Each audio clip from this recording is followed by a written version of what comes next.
Hola amigos, bienvenidos de nuevo, bienvenidos a este cuarto programa sobre la Amoris Laetitia. Quiero recordarles lo último que dije en el programa anterior, primer capítulo de la Amoris Laetitia, presentación bíblica de algunos aspectos de la familia, y lo último que les dije en el programa anterior es que Cristo es el Dios de la misericordia. Conoce la realidad de la familia, lo que debe de ser ese paraíso en la tierra, pero conoce también el sufrimiento que hay en las familias. Él mismo lo padeció, tuvo que huir siendo un bebé para que no le mataran. Conoce el sufrimiento y se ha acercado al que sufre con su sagrado corazón lleno de misericordia. Creo que este aspecto de la misericordia divina es tan importante en la Amoris Laetitia, que es el que impregna todo, más allá de las polémicas puntuales que algunos han querido agigantar en torno a algún punto concreto, como la comunión de los divorciados vueltos a casar.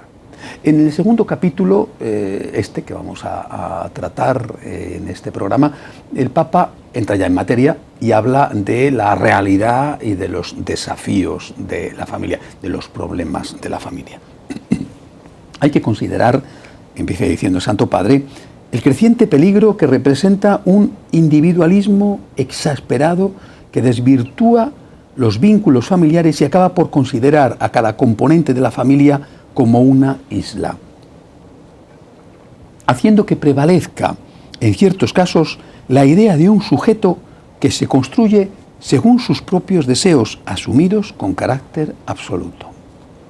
El individualismo mata a la familia. Si la familia es comunidad, el individualismo acaba con ello.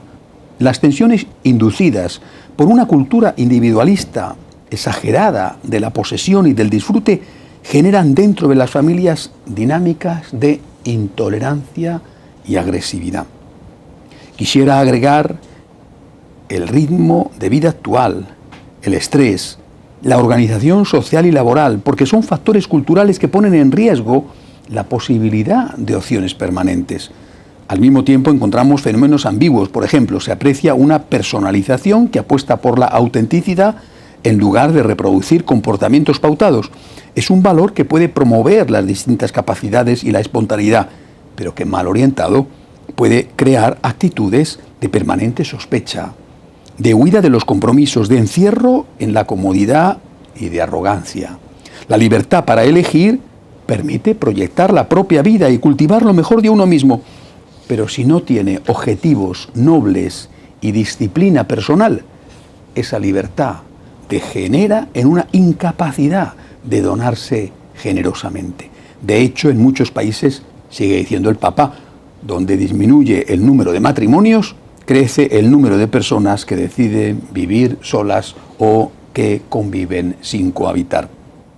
Podemos destacar también un loable sentido de justicia, pero mal entendido convierte a los ciudadanos en clientes que solo exigen prestaciones de servicios. Algunos de los problemas, de los desafíos que tiene la familia, ese, por ejemplo, individualismo atroz, que es una de las causas de que no haya matrimonios. El Papa añade, si estos riesgos se trasladan al modo de entender la familia, esta puede convertirse en un lugar de paso al que uno acude cuando le parece conveniente para sí mismo o donde uno va a reclamar derechos, mientras los vínculos quedan abandonados a la precariedad voluble de los deseos o de las circunstancias. En el fondo, hoy es fácil confundir la genuina libertad con la idea de que cada uno juzga como le parece, como si más allá de los individuos no hubiera verdades, valores, principios que nos orienten, como si todo fuera igual y cualquier cosa debiera permitirse. Qué claro es el Papa, ¿verdad? Está diciendo, pero sin ningún pelo en la lengua, que hay valores, que hay cosas objetivas, que no podemos caer ni en la ética de situación, ni en la ética del relativismo, ni en la ética del subjetivismo, porque si perdemos de vista la objetividad del bien y del mal, lo primero que se destruye es la familia. En ese contexto, sigue diciendo el Papa, el ideal matrimonial con un compromiso de exclusividad y de estabilidad termina siendo arrasado por las conveniencias circunstanciales o por los caprichos de la sensibilidad. Hoy ya no siento nada por ti, ahí te quedas, ahí te quedas. Y hace unos años nos casamos o nos fuimos a vivir juntos, sentía muchísimo, hoy ya no siento nada, ya no tienes nada que aportarme, ahí te quedas. A esto estamos reduciendo el amor. Se teme la soledad, dice el Papa, se desea un espacio de protección y de fidelidad, pero al mismo tiempo crece el temor a ser atrapado por una relación que pueda postergar el logro de las aspiraciones personales. Se quiere todo sin querer pagar nada a cambio. Si hay un síntoma de inmadurez, es precisamente este, y caracteriza a la sociedad contemporánea, y el Papa lo recoge en su exhortación apostólica. El Papa dice claramente que debemos tener el valor de ir contracorriente y proclamar la verdadera naturaleza de la familia. Los cristianos, dice el Santo Padre, no podemos renunciar a proponer el matrimonio con el fin de no contradecir a la sensibilidad actual para estar a la moda o por sentimientos de inferioridad frente al descalabro moral y humano.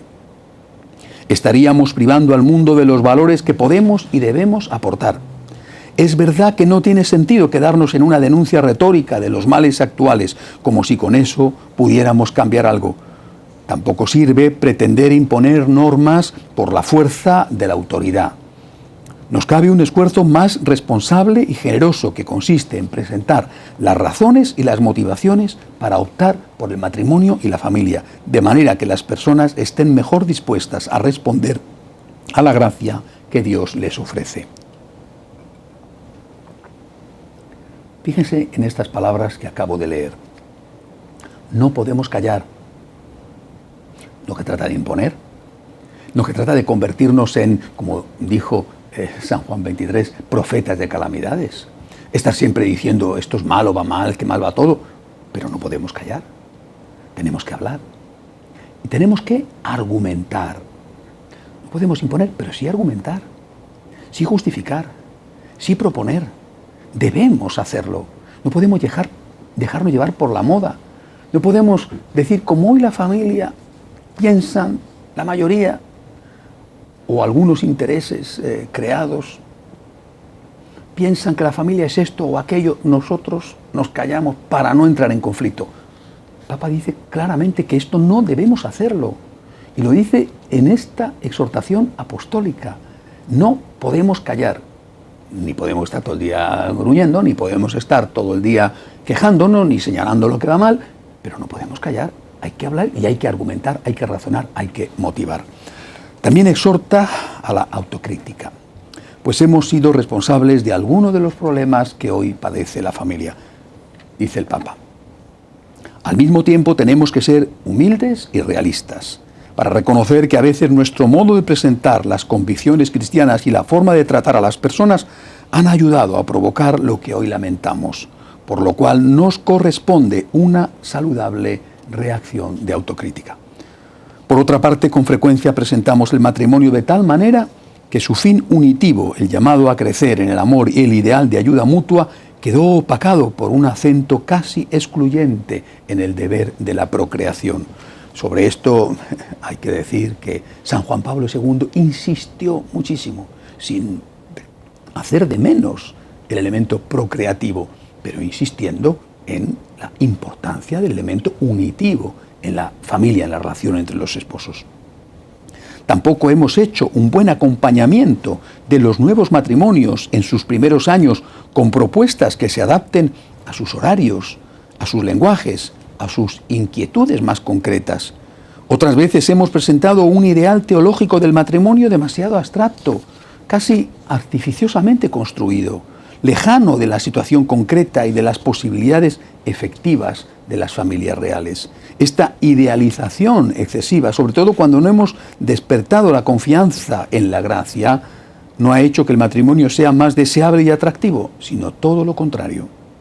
Durante mucho tiempo creímos que con solo insistir en cuestiones doctrinales, bioéticas y morales, sin motivar la apertura a la gracia, ya sosteníamos suficientemente a las familias.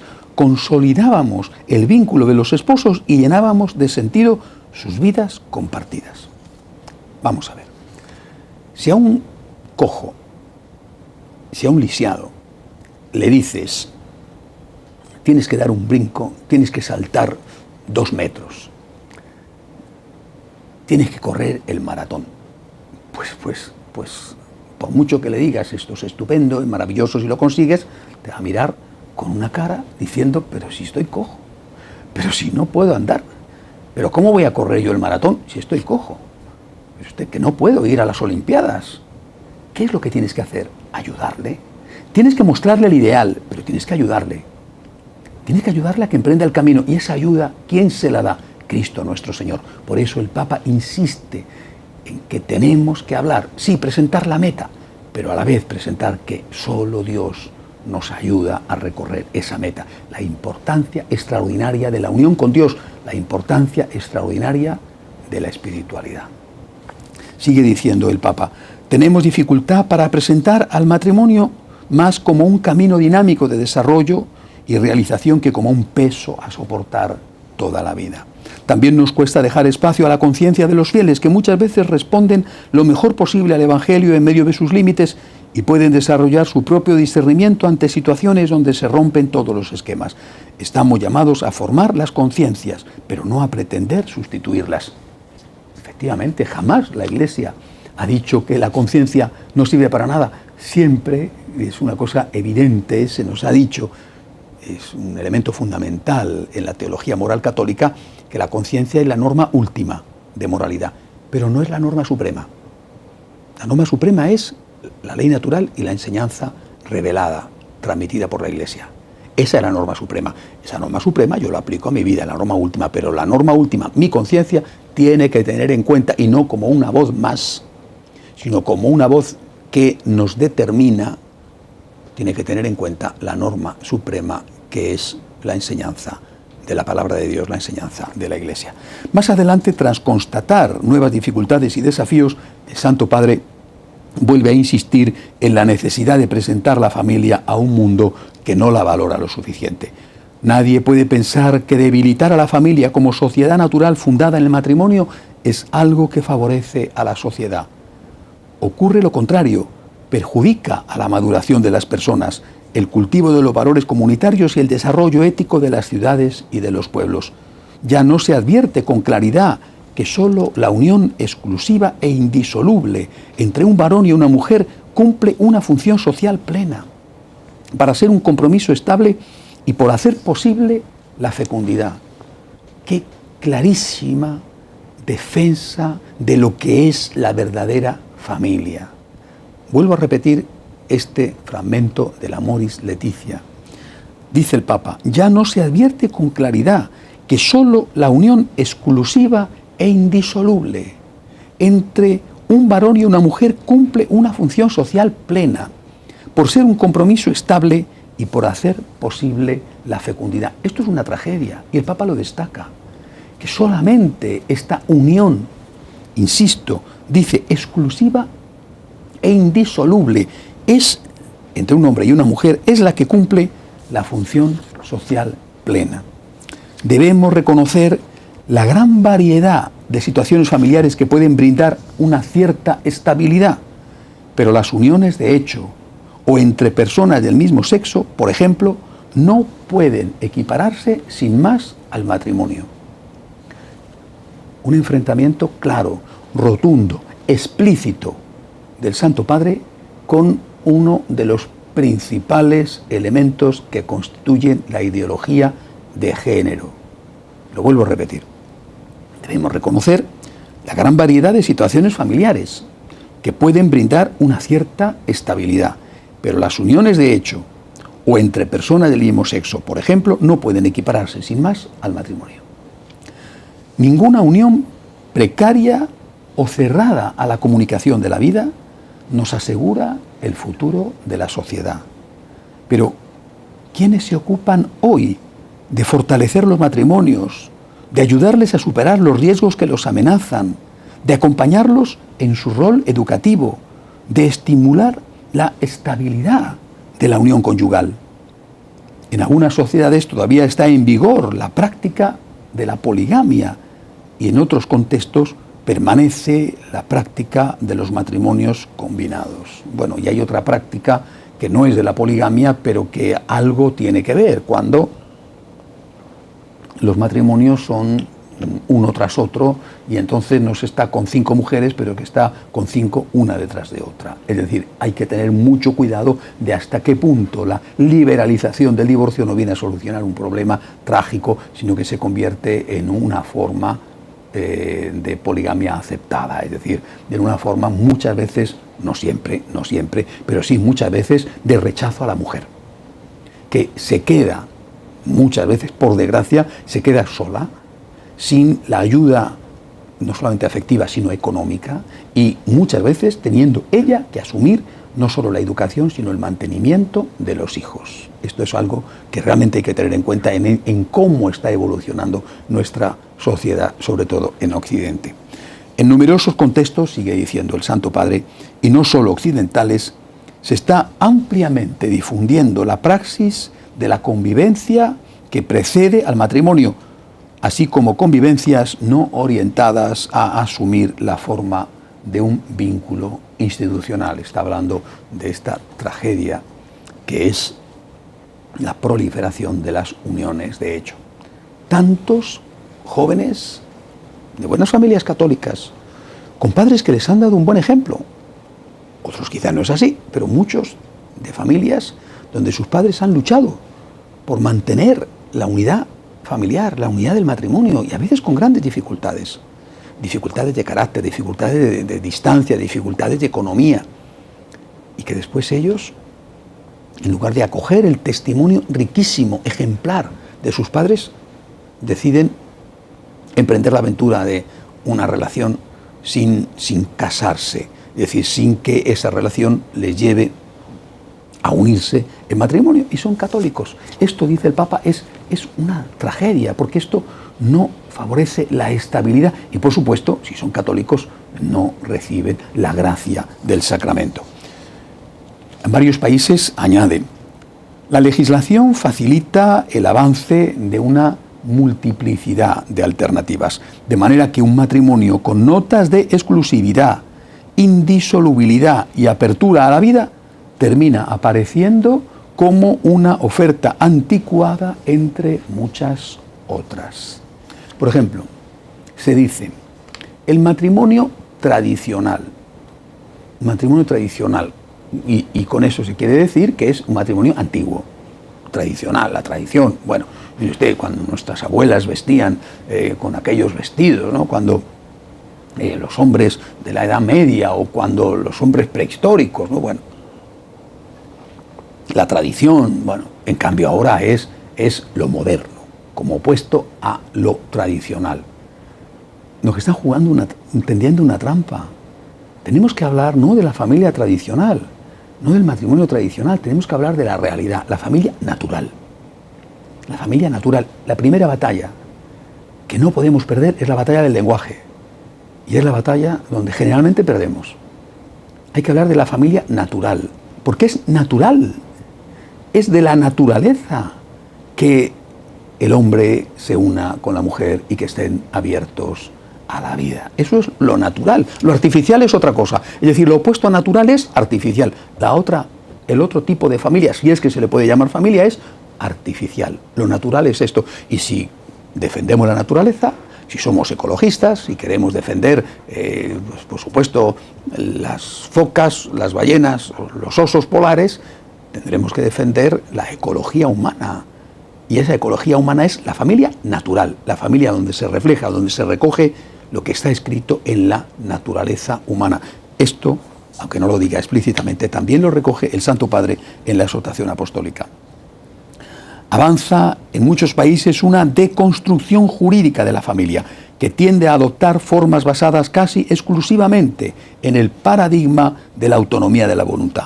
Si bien es legítimo y justo que se rechacen viejas formas de familia tradicional, caracterizadas por el autoritarismo, por eso dice tradicional, esa es la tradicional, no la natural de un hombre y una mujer, e incluso por la violencia, esto no debería llevar al desprecio del matrimonio, sino al redescubrimiento de su verdadero sentido y a su renovación. La fuerza de la familia reside esencialmente en su capacidad de amar y de enseñar a amar. Por muy herida que pueda estar una familia, ésta puede crecer gracias al amor.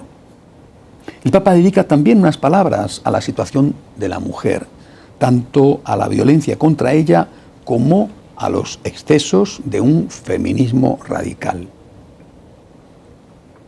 En esta breve mirada a la realidad deseo resaltar que aunque hubo notables mejoras en el reconocimiento de los derechos de la mujer y en su participación en el espacio público, todavía hay mucho que avanzar en algunos países.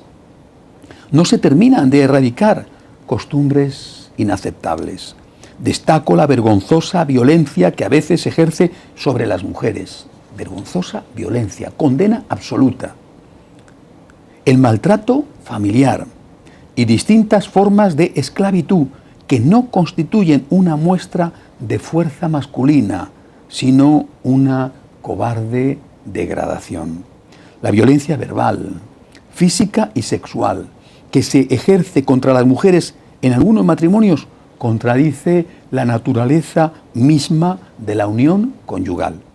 Pienso en la grave mutilación genital de la mujer en algunas culturas, pero también en la desigualdad del acceso a puestos de trabajo dignos y a los lugares donde se toman las decisiones.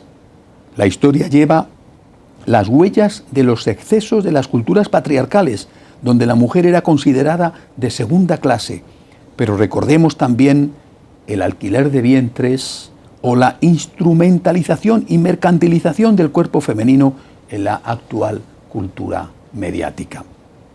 Hay quienes consideran que muchos problemas actuales han ocurrido a partir de la emancipación de la mujer, pero este argumento no es válido, es una falsedad, no es verdad, es una forma de machismo. La idéntica dignidad entre el varón y la mujer nos mueve a alegrarnos de que se superen viejas formas de discriminación y de que en el seno de las familias se desarrolle un ejercicio de reciprocidad. Si surgen formas de feminismo que no podamos considerar adecuadas, igualmente admiramos una obra del espíritu en el reconocimiento más claro de la dignidad de la mujer y de sus derechos. Otro asunto que afronta con claridad el Santo Padre, un asunto de enorme actualidad, es la ideología de género y sus consecuencias nocivas para la familia. Qué claro es el Papa en todas estas cosas y cuánto hay que destacar esto en lugar de fijarnos solo en algunos puntos que pueden resultar más conflictivos. Sobre todo esto se ha pasado de puntillas, seguramente porque a los que promueven la ideología de género les interesaba que nos fijáramos en otra cosa. Otro desafío surge, dice el Papa, de diversas formas de una ideología genéricamente llamada gender, género, que niega la diferencia y la reciprocidad natural del hombre y de la mujer. Esta presenta una sociedad sin diferencias de sexo y vacía el fundamento antropológico de la familia. Esta ideología lleva a proyectos educativos y directrices legislativas que promueven una identidad personal y una intimidad afectiva radicalmente desvinculadas de la diversidad biológica entre hombre y mujer. La identidad humana viene determinada por una opción individualista que también cambia con el tiempo. Es decir, hoy día puede ser hombre y mañana, si te da la gana, puede ser mujer, porque es una cuestión cultural y no una cuestión biológica. Es inquietante que algunas ideologías de este tipo, que pretenden responder a ciertas aspiraciones, a veces comprensibles, procuren imponerse como un pensamiento único que determine incluso la educación de los niños. No hay que ignorar que el sexo biológico y el papel sociocultural del sexo se pueden distinguir, pero no separar. Por otra parte, la revolución biotecnológica en el campo de la procreación humana ha introducido la posibilidad de manipular el acto generativo, convirtiéndolo en independiente de la relación sexual entre hombre y mujer. De este modo, la vida humana, así como la paternidad y la maternidad, se han convertido en realidades componibles y descomponibles, sujetas principalmente a los deseos de los individuos o de las parejas. Una cosa es comprender la fragilidad humana o la complejidad de la vida, y otra cosa es aceptar ideologías que pretenden partir en dos los aspectos inseparables de la realidad.